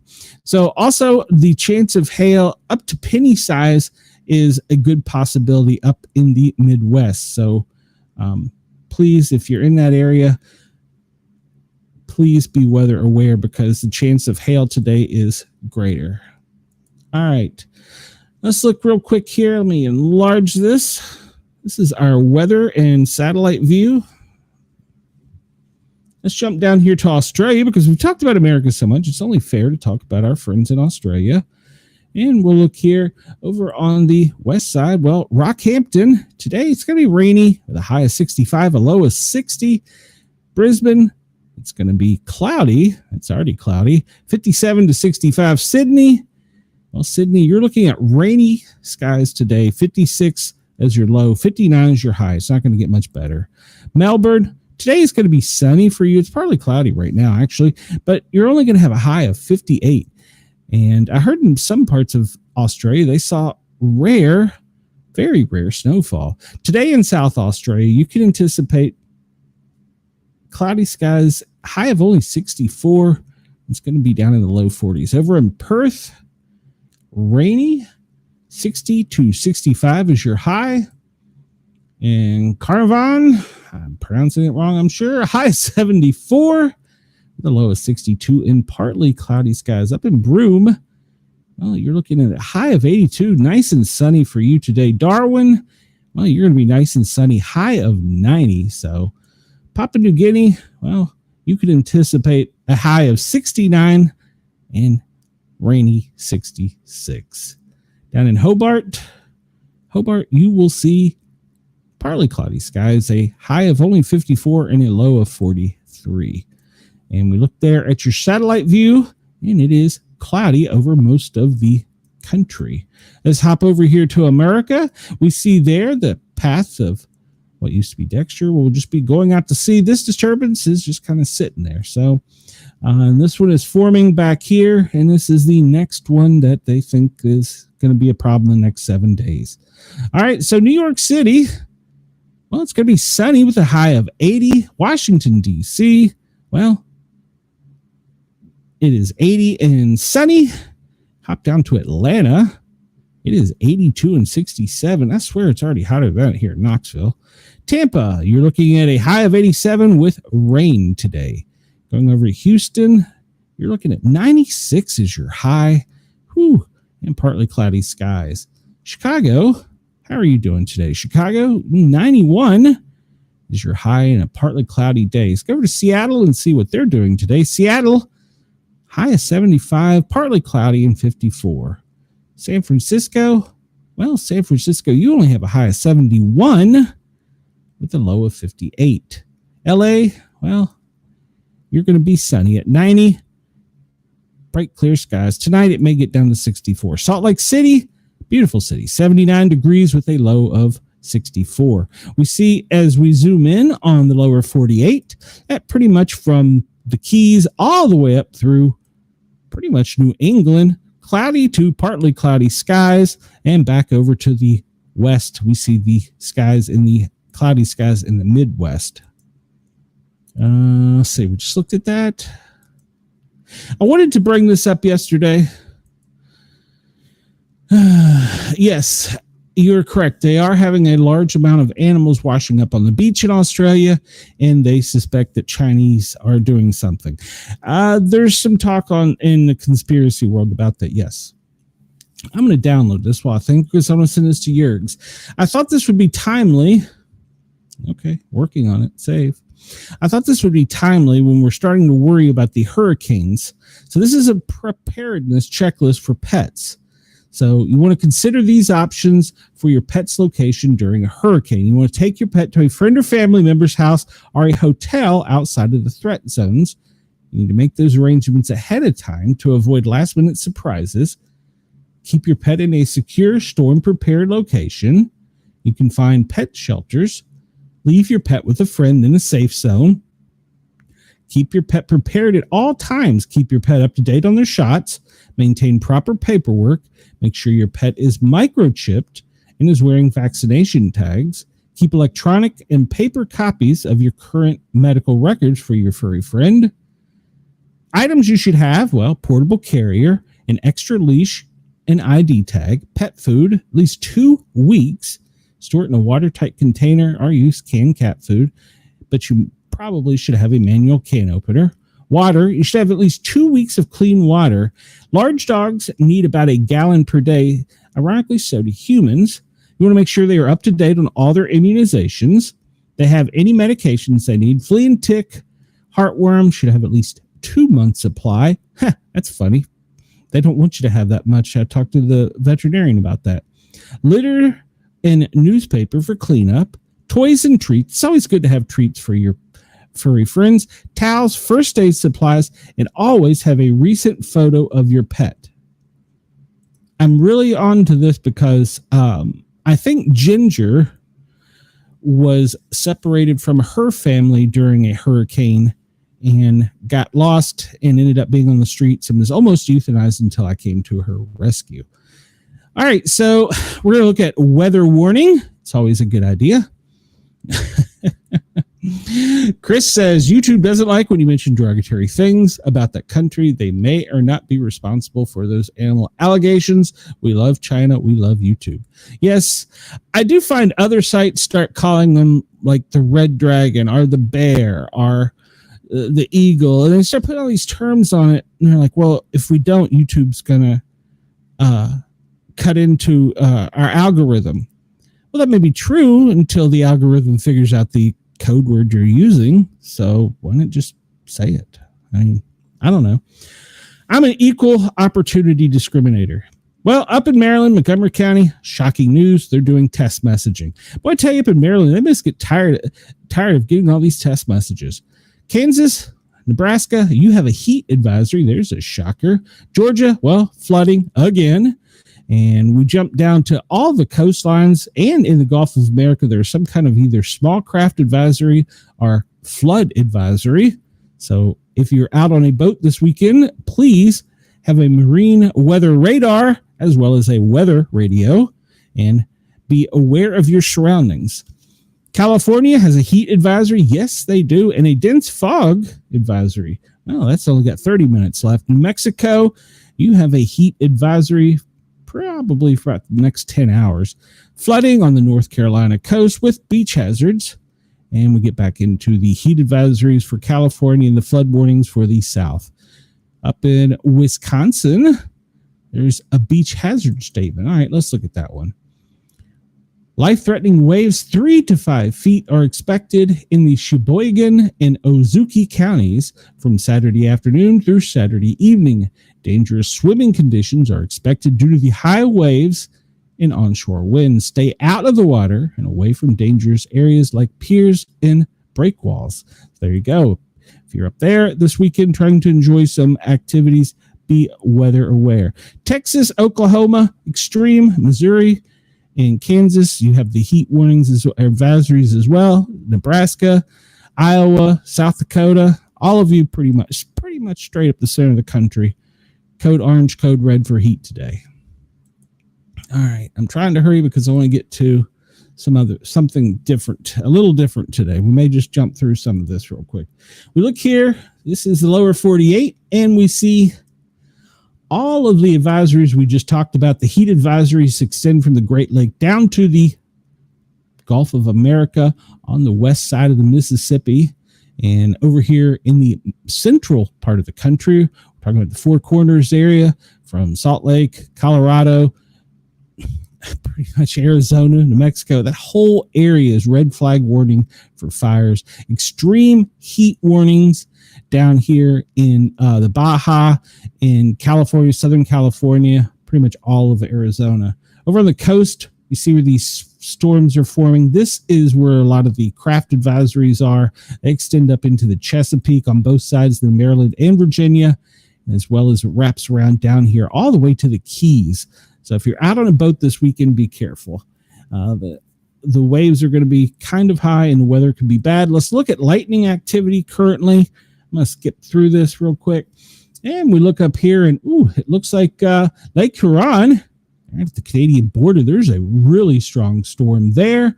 Over in Vermont, they don't get too many storms. That's why I always check in on them.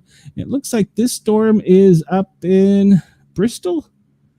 It is just to the west of Middlesbury, to the north of Brandon. It's a pretty good sized little cell for them.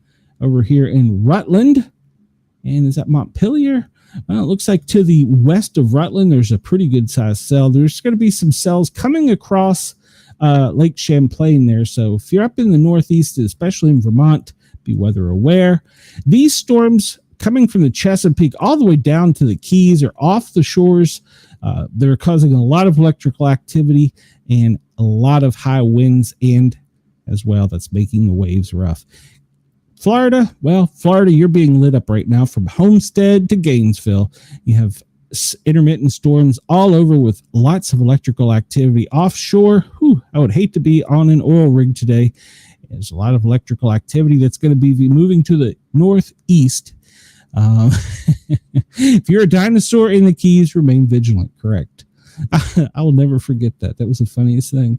Over in Louisiana, you have a cell, a really strong cell right there off the coast and coming inland at Homa. So be aware there. That's to the southwest of New Orleans, but it will be moving to the east northeast up to New Orleans. Looks like here Houston, more over towards Port Arthur, there's a pretty good size cell too. All right, let's hop over to the lightning activity that has caused power outages, and so far it looks like there's not. Nope, I'll take that back. Nebraska, 18,594 people are without power.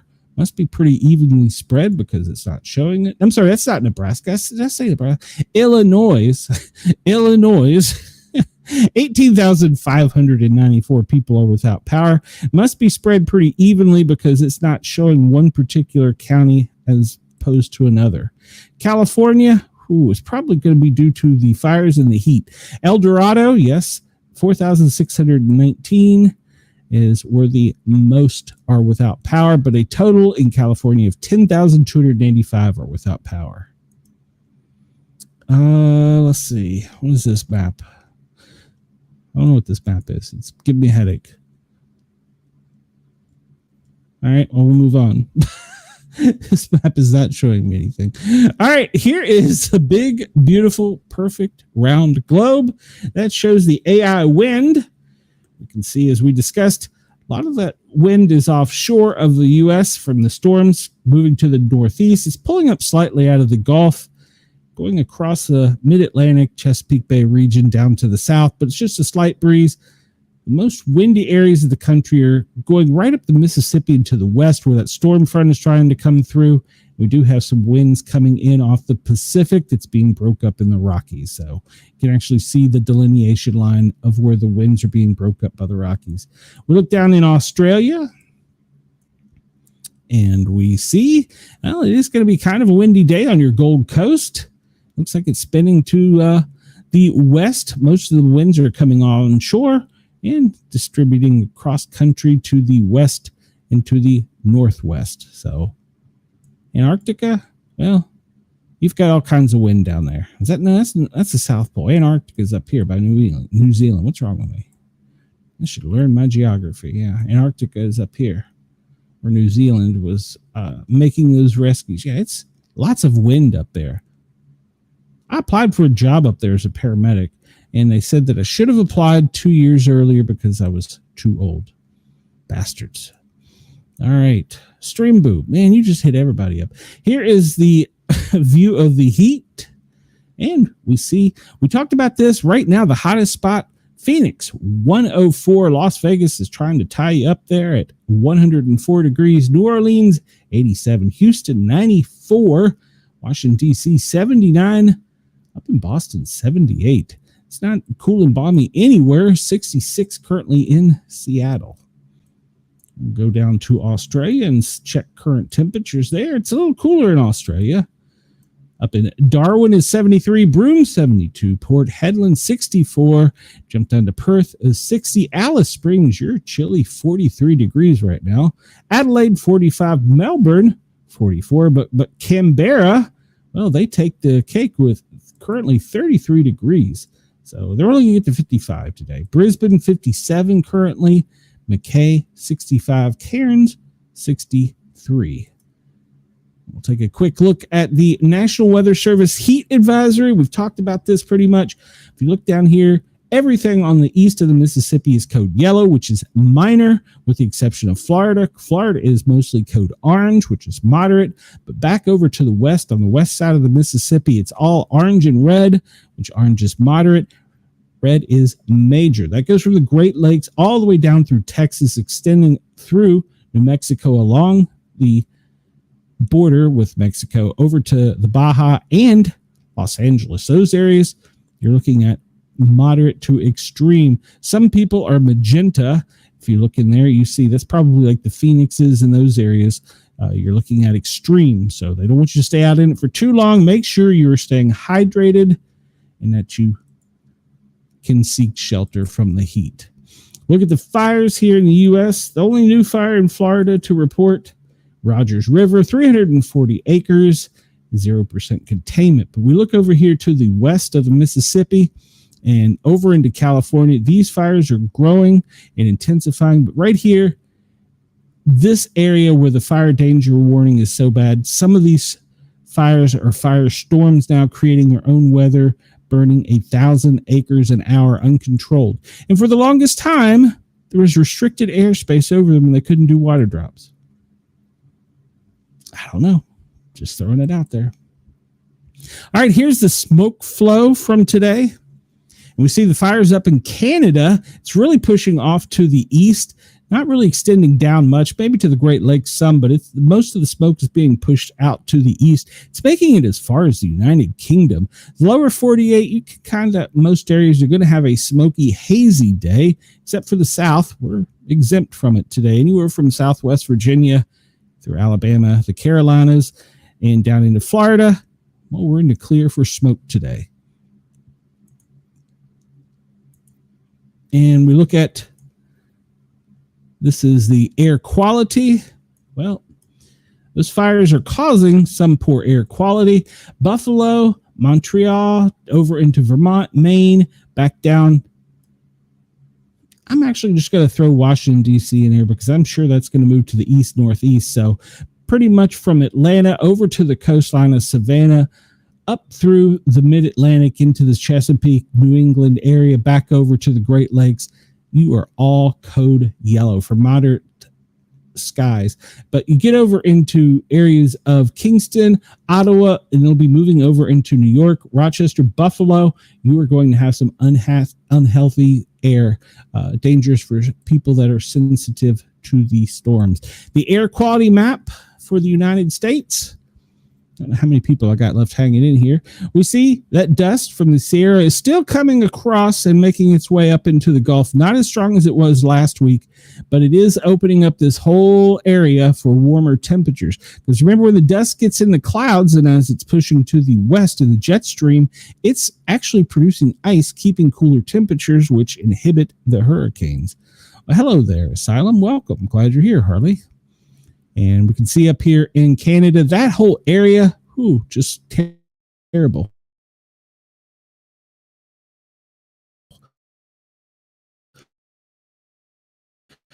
Terrible air quality from North Carolina, Charlotte, straight up Charleston.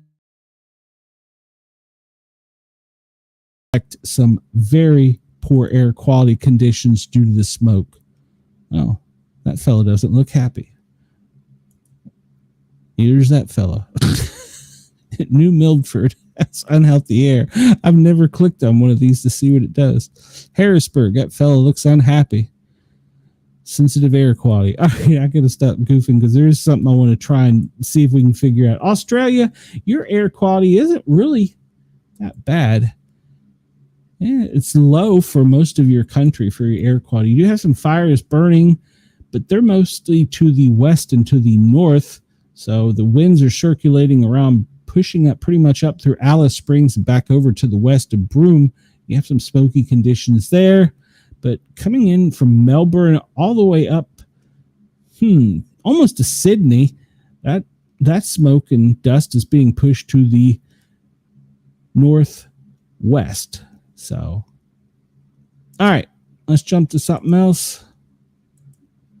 No tsunami warnings, advisory, watches, or threats. That's good news. And this is a map. I'll refresh it real quick of... Let's bring it back over here. There we go. Calm your jets. Of earthquakes in the last 24 hours. We see the most recent one appears to be down here in Guatemala and in Western Turkey.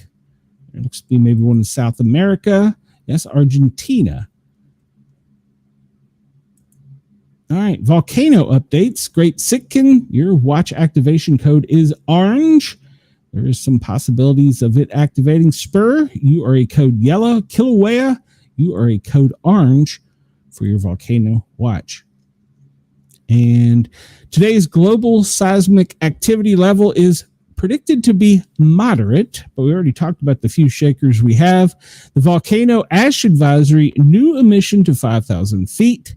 That was today, about 4 hours ago, and that is off of... Telica. Which one is it? Telica Village? No, I don't. Maybe later. Go away. You're bothering me. Volcanic ash up to 5,000 feet. And where's Telica? Washington? No, that's not Washington. This has got to be South America. So, close that. And volcano activity. We see the only activity we talked about, the volcano back over here, Kilauea, it's green up through there. But if you go back over here to the ring of fire in the past 24 hours, possibility of it becoming active very, very quickly. So let's see. Or ash. All right, so load more just because. Yeah, they have ash warnings, moderate earthquake. In Indonesia, we talked about that one, 5.3, and the ash from the volcanoes, and a moderate earthquake in Indonesia. I'm gonna skip all this real quick. We'll cover all this next week, but I want to jump right here for a minute. This is to the plane watch, and I'm not going to zoom in up here. All this is ice.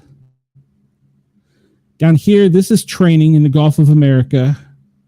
Florida could be anything from training to ice. But over here, Los Angeles. This is interesting because we have a tanker here flying out. And if we look and see, it's obviously refueling something right off the California-Mexican coast. And we got this one over here. Oh, zoom out. This one is also a tanker. And look at what it's doing. But its route is different. See its route? It's got it. This is fueling others. So we have a tanker down here refueling and a tanker up here refueling. Remember, each jet can sustain 32 aircraft. This is another tanker. Where is it refueling? Well, it's probably coming to fill one of the others. And what is this? This is a Hercules. Well, this is a transport plane. It's just kind of moving along. It ain't got nothing to do with this. Evil 11. What is Evil 11? It's an Osprey operated by the Marine Corps. It's just kind of flying around out there. And CU-30. Look at these already, right? Yeah. Look at all these Blackhawks down here. And what I'm trying to get at, and here's a Hercules. What I'm trying to get at is we have all these aircraft. Havoc. It's a C-130. It's also just flying around out there. They didn't give its flight area. And what do we have there? Another C-130. It's just kind of cruising along.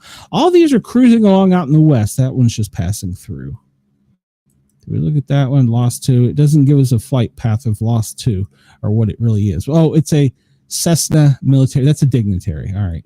We looked at Evil 11 Osprey. So we talk about down here. Look at all the tankers refueling. That's an inordinate amount of tankers refueling for one.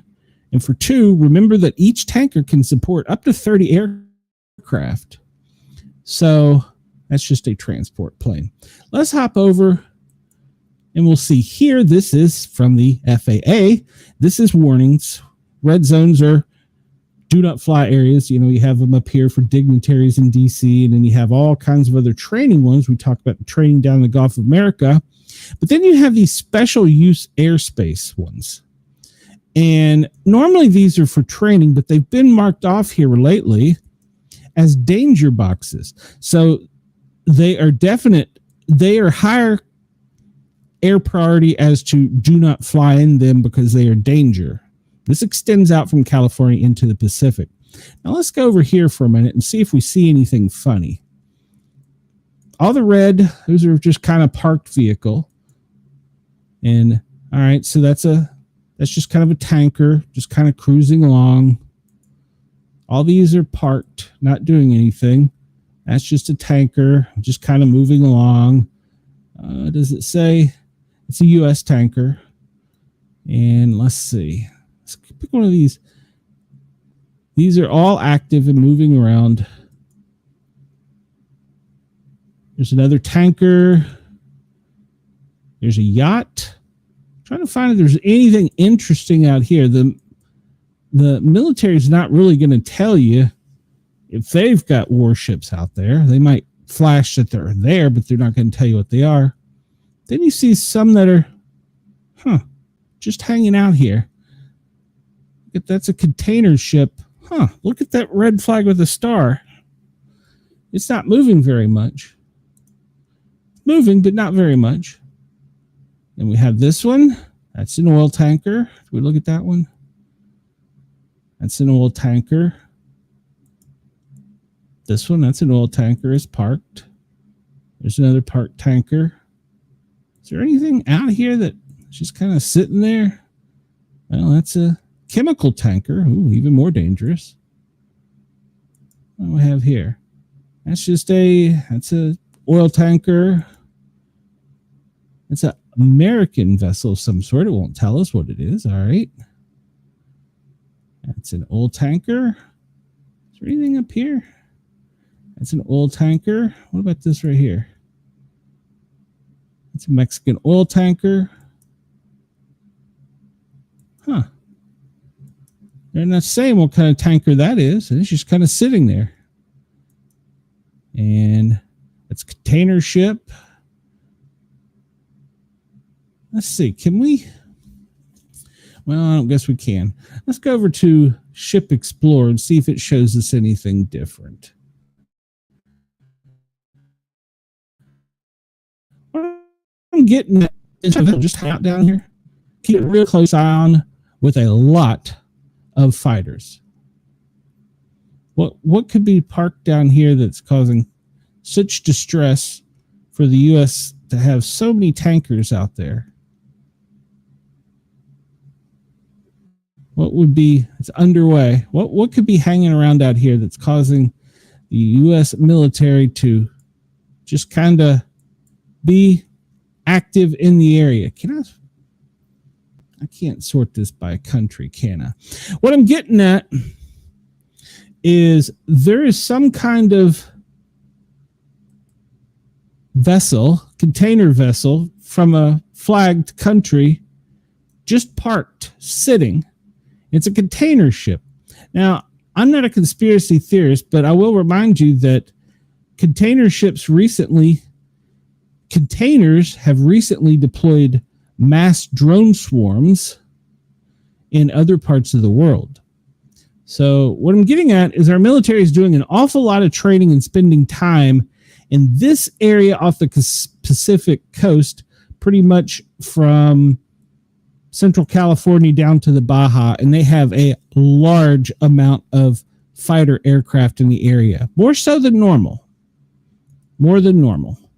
I mean, if we zoom out and let's see if there's any over the center of the country, we'll probably see one or two because the military always tries to have fighter aircraft up. It's Friday, so it should be a lighter load, but there's a tanker and it's not fueling anybody. There's a training flight.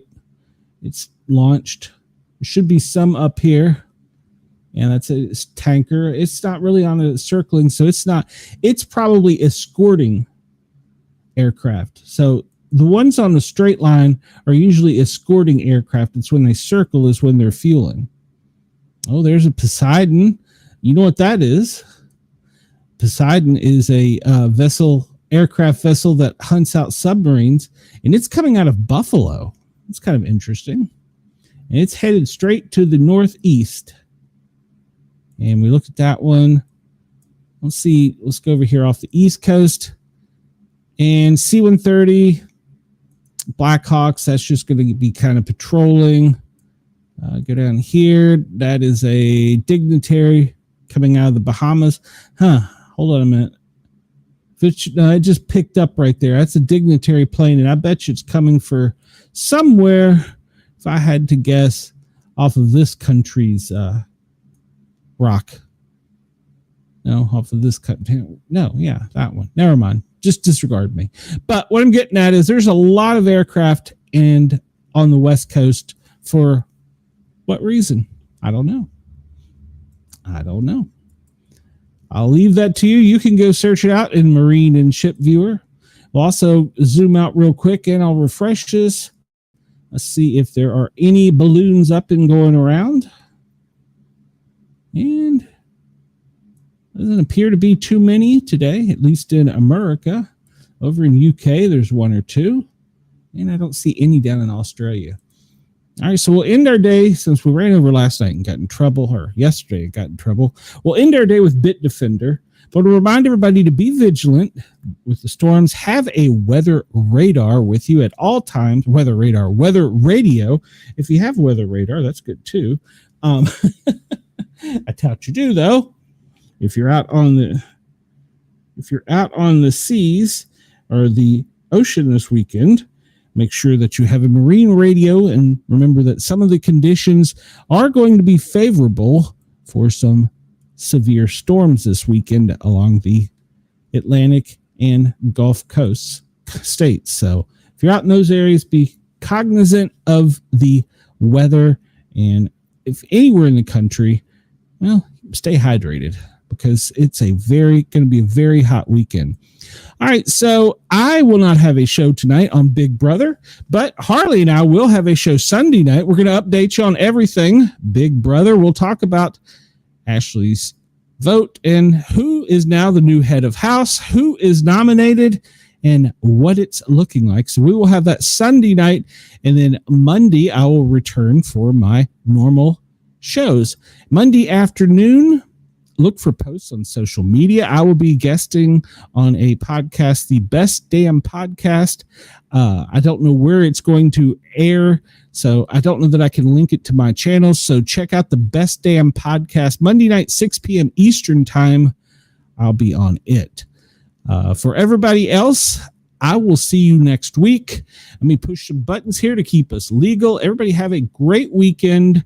I hope to hear and see from you soon. Harley, I hope to see and hear from you soon. You're listening to a Dare Media Group radio station.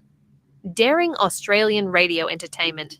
Dare Media Group is the home of these online radio stations: Radio X Gold, Radio X Country, 6RXM Radio X Magic, and Dare Talk Radio. Find out more at daremediagroup.com.au. There you go. Thank you to Yerg's Radio and to Radio X Dare Media for allowing us to tickle your ears. Please come over and find us on the YouTubes under the Sportcat shows, Paranormal. Guys, give us a like, give us a share, give us a sub, hit that notification bell. Everybody have a great weekend. In case I don't see you, good afternoon, good evening, and good night. That's right. In case I don't see you, good afternoon, good evening, and good night. Everybody have a great weekend. I will talk to you soon. Sportcat is out.